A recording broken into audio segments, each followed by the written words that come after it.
Hello everyone, this is Cody Lee of BlackCatBooks.org, author of I, the Dragon, Cruel and Beautiful, Rabbit Hole, King Dio, Lauren Frey, and the upcoming Mouth of the Dragon.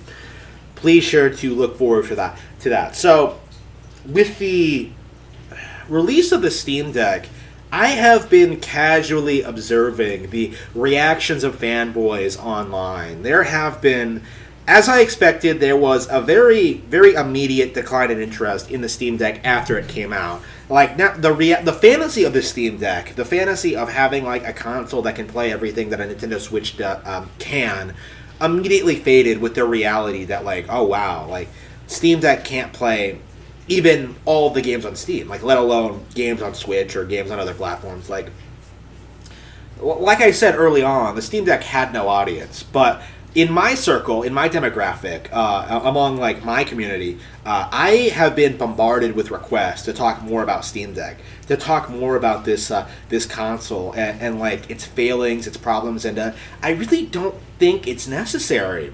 I really don't, because even the most hardcore of Steam fanboys are not playing their Steam Decks.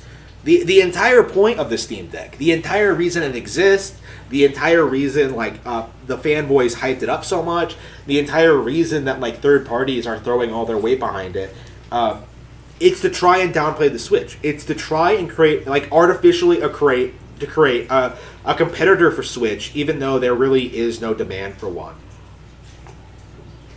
Companies are desperate for Nintendo to kind of step aside and go bankrupt, and at this point in time, it doesn't really feel like it's going to happen. Like, the third parties did everything in their power to ruin Nintendo's console division, to ignore their handhelds, to ignore their business entirely, and they failed. They did everything they could, and there's just nothing more they can do.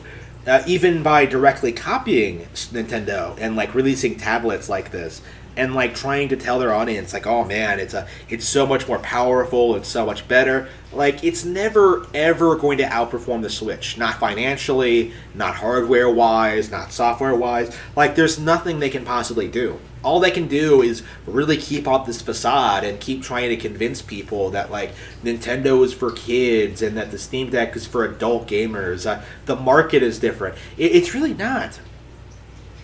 It's really not. Like, I am lately watching Nintendo Directs. It's kind of startling seeing how many people get excited at different things.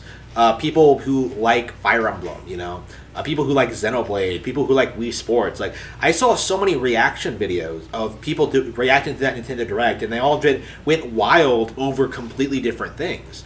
And to me, that kind of speaks volumes about like where all of these different audiences for all these different games is that they are all on Nintendo Switch. There's no reason to have multiple platforms. Like, I always see people try and argue that like competition is good for the industry, having different pieces of hardware is a good thing. It's not. Like, really what companies should be doing is releasing competitive pieces of software on the same hardware, right? They should all be Nintendo exclusive. There should be no Amazon Luna, there should be no like Google Stadia, there should be no Xbox Game Pass, there should be no PlayStation, there should be no Apple Arcade, there should be no mobile game market. Like, everything should just be primarily released on a single gaming platform. And